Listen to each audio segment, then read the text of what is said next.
then you're not on the hook for that. But that's a big chunk out of a small library budget for elected members. I mean, we can look at other options, if we want to do something with the city and change the governance and have the city more involved rather than the school board more involved. We could certainly look at that. I mean, we're one of only 3 in the state that is governed like this. And I'm just not sure that, I'm not sure it's an effective model, and so I'm trying to figure out a way that we can make it more effective. Without spending 30 grand. Without spending 30 grand, exactly. Okay, well, why don't we just stay with one step at a time? See if we can't. So maybe just ask Scott Scott for now. If we can have a subcommittee. if we can have a subcommittee and what that would, Yeah. can we appoint a subcommittee and, I also thought it was interesting, Guy, didn't you say that when the commission, didn't a board member, they didn't vote on the commission, but they were at the commission meetings? Yeah. Or was it I John? think- One of I you had think said that that's right. before, I think that's right. and it says that, that wasn't, I guess. Well, I think it probably sounds like we're not supposed to do that, but Yeah. I think Joe actually did. I know, that's what I'm saying. Yeah. Pretty So I sure he think- did. I think nobody was really clear on what the commission was about until we got some clarification. So I think, It was a very controversial time. yes, so I just want to be, I think I want to Yeah, it did minimize check. the controversy. Sure. Just make sure on the subcommittee that we not? know what we're getting into. I think that's a good Yeah. idea. I can say from watching old DVDs of the board meetings that Joe did serve in that Yeah, capacity. he sure did. But it was kind of funny because Joe would sit in one of the chairs up here, and then when he felt he had to make a comment, he'd go out here and become a member of the public, make a comment, then go I think back That to was his just his seat. fashion. That's vintage Joe. Yes. Yeah. Yeah. Yeah, that's, yeah, exactly. That's, yeah, that's classic.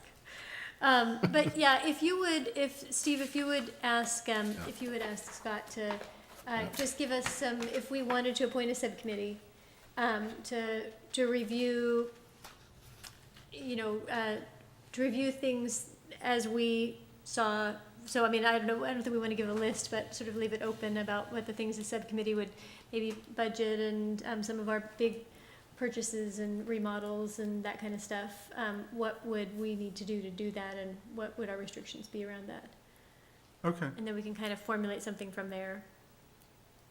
Well, and maybe if it's people that are frequently at the library, they can just give us reports too on how things are going and stuff, in addition Sure. to Steve's reports. Yeah, They absolutely. could come and present, Yeah, Yeah, yeah, just a running agenda item where they, someone else at the right, library. someone actually would come to, yeah. we could not be talking to an empty room. That'd be awesome. Okay. All right, good. So you'll look into the subcommittee with Scott? yeah, I'll see what he has Okay, to say. any more comments on that? No. Okay, new business. Revision of policy 3040.9.1. Okay, I'd like to ask permission to talk about both 11A and B at the same time. They're combined, and you'll see why in just a minute. But I think that this will be interesting because I think all of the issues that are going to be raised have to do with the way that our governance is set up.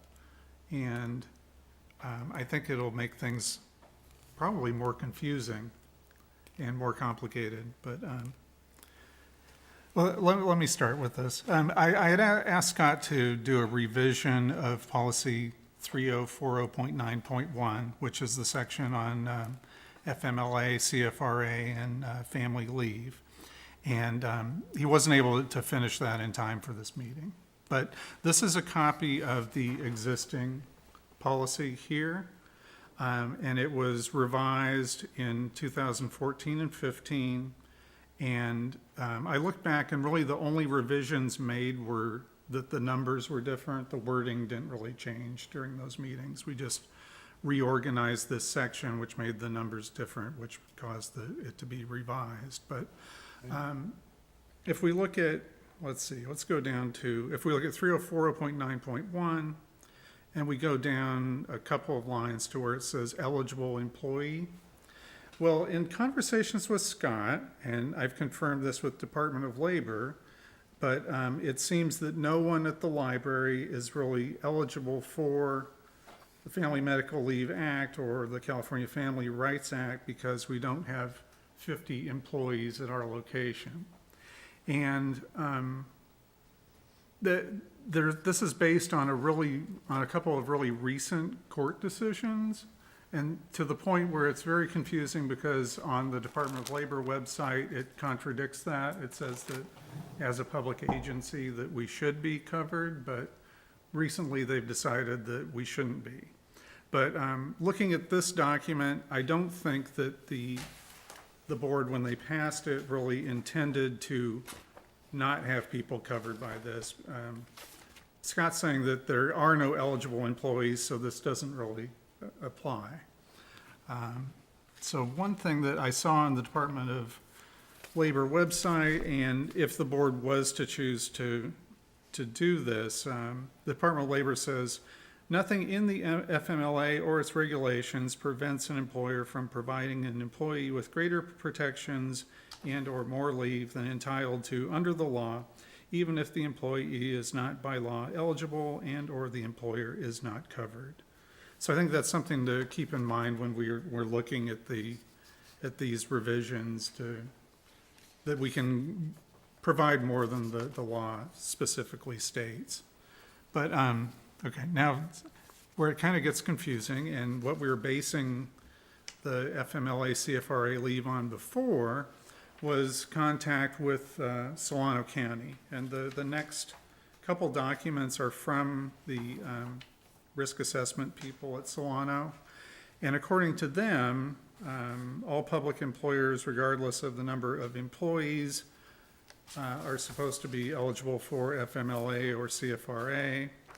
But then the second document here, which is the most recent one, which gets into the whole governance thing, is the second paragraph. I highlighted it. Dixon Public Library will have to manage its own FMLA CFRA programs. At this point, we were just sending off all the documentation to Solano, but it sounds like they're not really doing that at this point. So that makes it kind of confusing as well. Because they just handle our payroll. We're not part of Solano. That's true, but they also keep track of all the hours. They kept Yes. track of the FMLA hours. And we had 3 people in the past 4 years that applied for and got FMLA or CFRA as well. But, okay, the next document is the Code of Federal Regulations. It's the one that has the different colored highlights on it. Okay, the basis for us not being part of or not having eligible employees for this coverage is in D, the pink part. And this is really confusing, but it says, all public agencies are covered by FMLA regardless of the number of employees. They are not subject to the coverage threshold of 50 employees carried on the payroll each day and for 20 or more weeks in a year. However, employees of public agencies must meet all the requirements of eligibility, including the requirement that the employer employ 50 employees at the work site or within 75 miles. So Scott explained it to me. I confirmed it with somebody at Department of Labor, and the interpretation from both of them was that the public agency is covered, but the employees themselves are not. And all that means as far as the public agency being covered is that we're required to post the Department of Labor guidelines for FMLA, which lay out the restrictions, but it was very confusing to me, the wording here. But I think that I think what it means is as soon as you hit 50 employees, you can use that benefit. yeah. I mean, But don't you find it confusing to say where it says that all public agencies are covered, but then it turns out the employees are not covered? That seems kind of an odd distinction to me, but that's kind of how it's laid out. All right, and now the part where it gets more confusing. And I talked to, I got an answer, which was really no answer, from the California Special Districts Association, because I was trying to figure out what 825-108C means. and as far as our governance goes. And so I contacted them, and they put me in touch with their attorney, and he said that the waters were muddy. He would look into it and see if he could figure out more on this question. But this really is all having to do with our governance and how the library is set up. But under 825108C, it says, whether two agencies of the same state or local government constitute the same public agency can only be determined on a case-by-case basis. So I was trying to figure out, I'll mention in just a second why I was asking this question, but whether we might be considered part of the school district. One factor that would support a conclusion that two agencies are separate is whether they are treated separately for statistical purposes in the census of governments issued by the Bureau of the Census. The next document, I hope everybody's got this in the same order, is the current Census of Government Survey of Public Employment, which I just had to fill out. And they still refer to us as being the Dixon Unified School Library.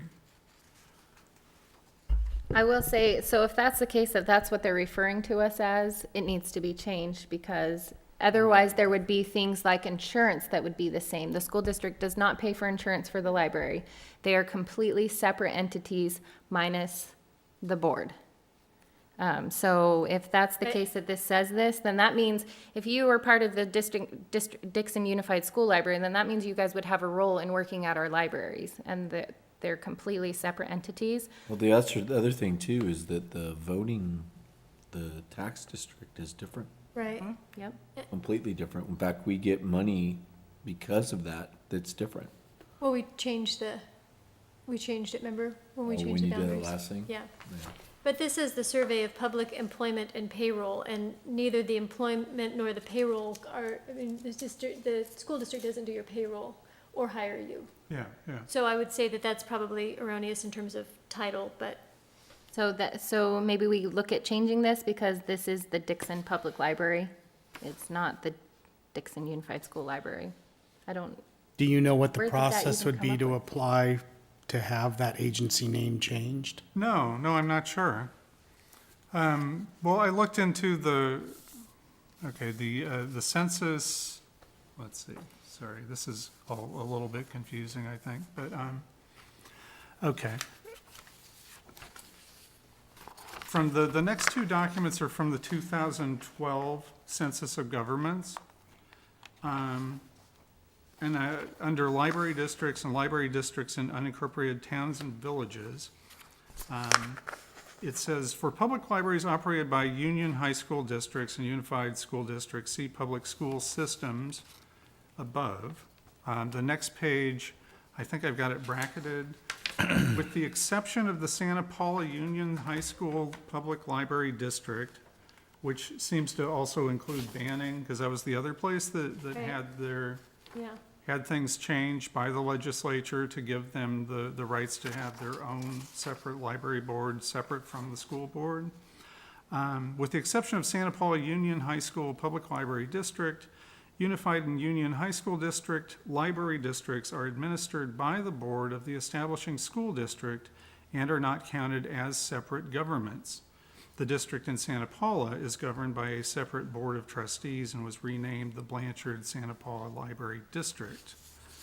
And Santa Paula is one of the libraries that's grouped in from, on the next page, from the California Public Library Organization document that's produced by the state library every 5 years. They have us listed as being the same status as Santa Paula.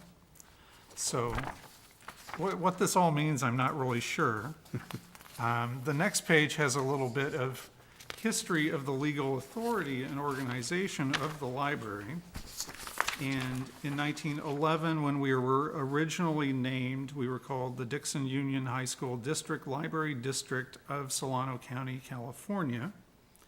And in 2006, according to this, we changed it to the Dixon Public Library District. But I'm not really sure from the census document whether there's like some official place that needs to be changed that wasn't changed, or where this is coming from. So that would, I would go back to where it says community college district. I mean, it looks like maybe it was started out as the Union High School Public Library District, but then it was changed to the Blanchard Santa Paula Library District. And so somewhere in, That was there have been a few pieces of legislation that, because a few years ago when, as Guy will remember, one of our full board nights was around a piece of legislation that I asked Senator Wolf to introduce that was a spot bill to talk about whether or not we would separate the library board and the school district.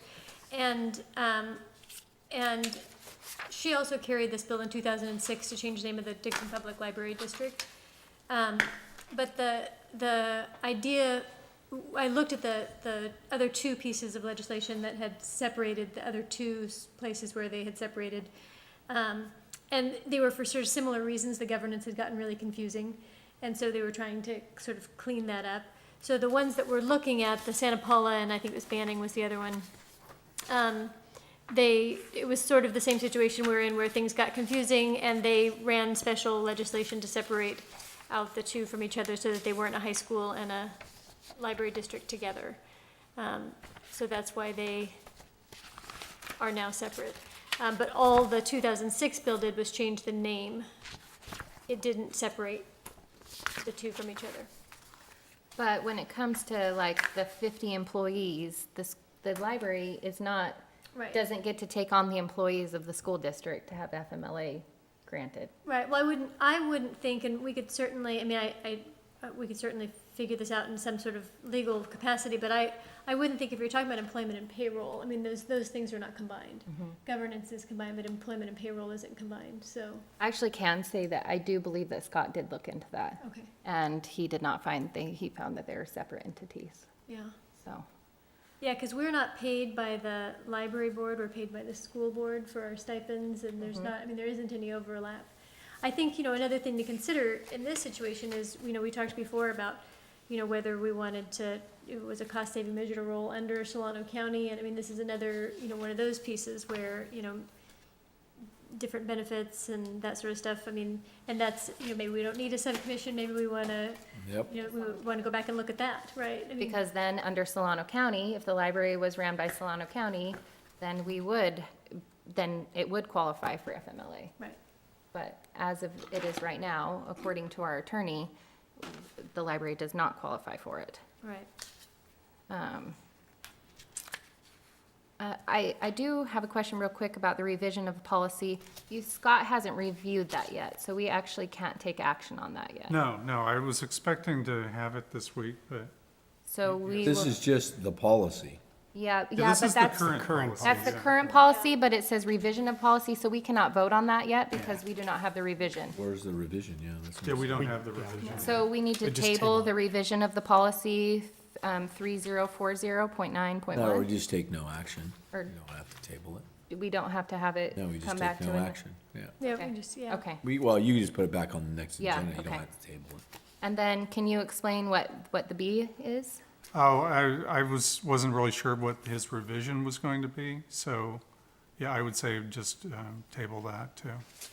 We don't- Okay, and one again, we thing don't- that I will point out, I know that in something, did it say something about our pregnant? I mean, there are other leaves that are available to people who are in a pregnancy, the Pregnancy Disability Act and the baby bonding time, which actually allows equal, if not a little bit more time than what the CFRA allows. So when that comes to that, I do know that Scott is adding that into the revision. So you can bring those back to us at another time? Yeah, we'll see. Okay. We'll bring him next month. So, and then the oral report of the action. Okay, we already did that, right? See? Oral report of the action to approve library district contract, Oh, but Do we need to do that? we did that We as did that report as out part of of the the session. closed session. Yeah. Okay. Because you already wrote the I did the read government it. I did code read it and- 54,956B. Okay, so renewal of the construction contract? Yeah, that's, it's basically the same as last year, just the dates changed. It's the same amount for $30,000. I'd say Pedro does a really super job. He lives here in town. He's very responsive. I met him when there was problem with flooding a couple months ago at the bookstore, and we came and met, I think it was a Sunday. It was on the weekend. But he will come out like pretty much any time of day if there's an issue, so I would really like to hire him again and have him do our maintenance for the next year. Okay. And is this already part of the budget? It's already added into the budget? Yeah. Okay.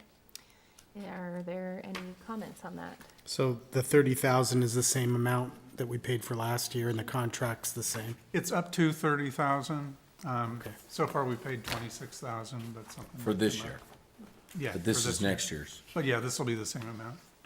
Okay, Okay. So if there's no more I'll comment, move approval. okay, is there a second? Second. Okay, all in favor? Aye. And I as well. Okay, the approval of minutes of the April 13, 2017 regular meeting. Are there any comments on that or questions? Okay, is there a motion? So moved. Okay, is there a second? I read it. Was there, Second. sorry. All in favor? Aye. Aye, and I as well. Okay, so I think with that, our meeting is adjourned.